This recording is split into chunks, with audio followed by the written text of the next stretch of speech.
Hello everyone, welcome to C S solution.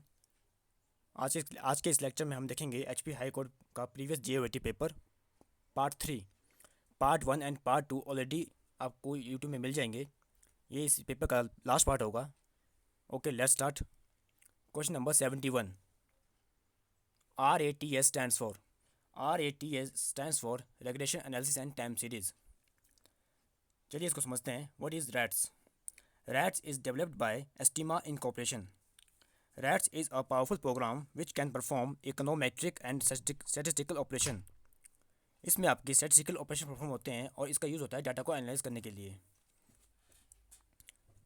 RATS में आपके number of method use होते हैं। All method are use to conduct as well as forecast the data analysis. रैट आपकी high graphic use करता है time series graph को show करने के लिए। RATS can read data from variety of file formats and DB resources including Excel file, text file and most DB that support SQL and ODBC। जो आपका RAT system है वो data को read कर सकता है वैरायटी ऑफ फाइल फॉर्मेट से, चाहे वो एक्सेल की फाइल हो, चाहे वो टेक्स्ट की फाइल हो, चाहे वो डाटाबेस रिसोर्सेज हो, SQL, ODBC etcetera. SQL stand for structured query language and ODBC stand for open database connectivity. Question number 72। Thrashing. Thrashing can be caused by poor paging algorithm. Now, what is thrashing? What is thrashing? Thrashing occur when virtual memory resources are overused। जब virtual memory के resources ज़्यादा use हो जाते हैं तब it leads to the constant paging and page fault। यहाँ पे मैंने दो टर्म यूज़ की है, paging and page fault. What is paging? Paging आपका मेमोरी मैनेजमेंट का एक फंक्शन है जिसमें डाटा को स्टोर एंड रिट्रीव किया जाता है from secondary memory to main memory. Operating system में जब हम वर्चुअल मेमोरी का कंसेप्ट यूज़ करते हैं उसके अंदर हम करते हैं डिमांड पेजिंग का कंसेप्ट यूज़। डिमांड पेजिंग में प्रोसेस को नंबर ऑफ पेज में डिवाइड किया जाता है, उसके पार्ट्स किए जाते हैं और उस प्रोसेस का जो इंपॉर्टेंट पेज है उसको हम डालते हैं मेन मेमोरी के अंदर, और जो प्रोसेस हमारा यूज़ अभी नहीं हो रहा है उसको डालते हैं हम सेकेंडरी मेमोरी के अंदर। जो रिक्वायर्ड प्रोसेस होगा वही आपका मेन मेमोरी के अंदर जाएगा, और ऑन द डिमांड जब सीपीयू को जरूरत पड़ेगी तो वो प्रोसेस आपका सेकेंडरी से मेन मेमोरी में जाएगा और मेन से जो पहले का प्रोसेसर है वो जाएगा सेकेंडरी मेमोरी में। इसको बोलते हैं स्वाइप इन स्वाइप आउट। स्वाइप इन तब होता है जब सेकेंडरी मेमोरी से प्राइमरी मेमोरी में प्रोसेस आएगा, और स्वाइप आउट होता है प्राइमरी मेमोरी से सेकेंडरी मेमोरी में प्रोसेस का जाना। That is paging. सेकेंड था page fault.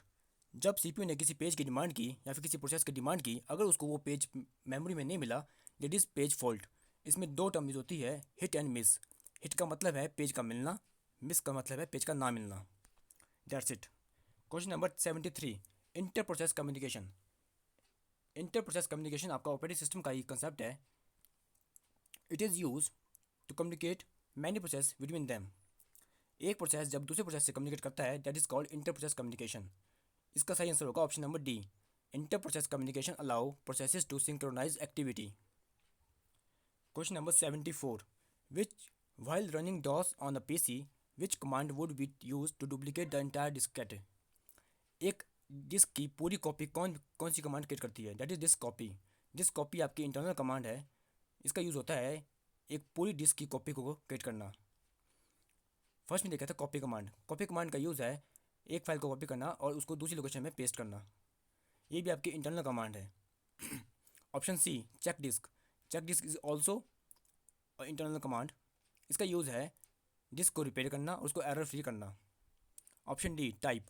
Type command is also internal command which is use to read the content of the file. किसी भी फाइल के कंटेंट को पढ़ना इज़ अ टाइप कमांड। ये सारी कमांड आपकी डॉस में रन करती है। 75. What is the name given to organized collection of software that controls the overall application of computer, that is operating system? Option A is the right answer. 76. Resolution of externally defined symbol is performed by option A linker is the right answer. What is linker? जब भी हम programme लिखते हैं high level language में, हमारे बहुत सारे programme के पार्ट्स किए जाते हैं और हर एक प्रोग्राम की बनती है object file. Number of file की जो ऑब्जेक्ट फाइल बनती है उन सबको किया जाता है लिंक। उसके बाद लिंकर का काम है उसको एग्जीक्यूटिव फाइल बनाना। एग्जीक्यूटिव फाइल आपकी सेकेंडरी मेमोरी स्टोर होगी, जब वो वहाँ से उसको लोड करेंगे प्राइमरी मेमोरी में, दैट इज़ लोडर। यहाँ पे आता है आपका लोडर का कंसेप्ट, उस फाइल को रन करना प्राइमरी मेमोरी में। ऑप्शन सी में दिया गया था कंपाइलर। कंपाइलर एक ट्रांसलेटर है, इसका यूज़ है हाई लेवल लैंग्वेज के प्रोग्राम को मशीन लेवल लैंग्वेज में ट्रांसलेट करना। जो प्रोग्राम आपका हाई लेवल लैंग्वेज में है उसको बोलते हैं सोर्स कोड, जो प्रोग्राम आपका मशीन लैंग्वेज में है उसको बोलते हैं ऑब्जेक्ट कोड। डी में देखा था assembler.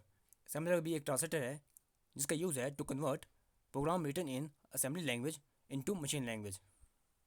77. The memory allocation scheme subject to external fragmentation is option D. Segmentation is the right answer.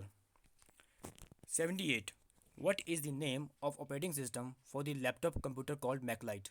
Maclite आपका एप्पल का कंप्यूटर है, इसमें आपका यूज़ होता है OZ operating system. Option A में देखा था Windows. Windows stands for wide interactive network development for office work solution. Wide interactive network development for office work solution is Windows. Windows is operating system developed in 1985. Option B में दिया गया था disc operating system DOS. ये आपका Microsoft ने release किया था 1981 में। MS DOS Microsoft disk operating system, ये भी सेम ही है। 79. Memory management is. Memory management is a critical for even the simplest operating system. Option D is the right answer. Last question इस paper का, in memory system boundary register. Memory system में boundary register क्या करते हैं? Boundary register करते हैं track the beginning and ending of a program. Option D is the right answer. इसी के साथ HP हाई कोर्ट का JO का पेपर कंप्लीट होता है, और जितने भी हाई कोर्ट के क्लर्क के पेपर और JOIT के पेपर थे वो सब कंप्लीट हो चुके हैं। आपको प्ले लिस्ट में सब मिल जाएंगे। क्लर्क के पेपर 9 थे और JOIT के पेपर 4 थे। ये सारे पेपर कंप्लीट हो चुके हैं विद सॉल्यूशन। अगर आपको किसी भी क्वेश्चन में डाउट है तो आप टेलीग्राम चैनल पे हमें लिंक क्वेरी भेज सकते हैं, उसका लिंक आपको डिस्क्रिप्शन में मिल जाएगा। मिलते हैं नेक्स्ट वीडियो में एक नए पेपर के साथ और एक नए कंटेंट के साथ। Thank you, have a nice day.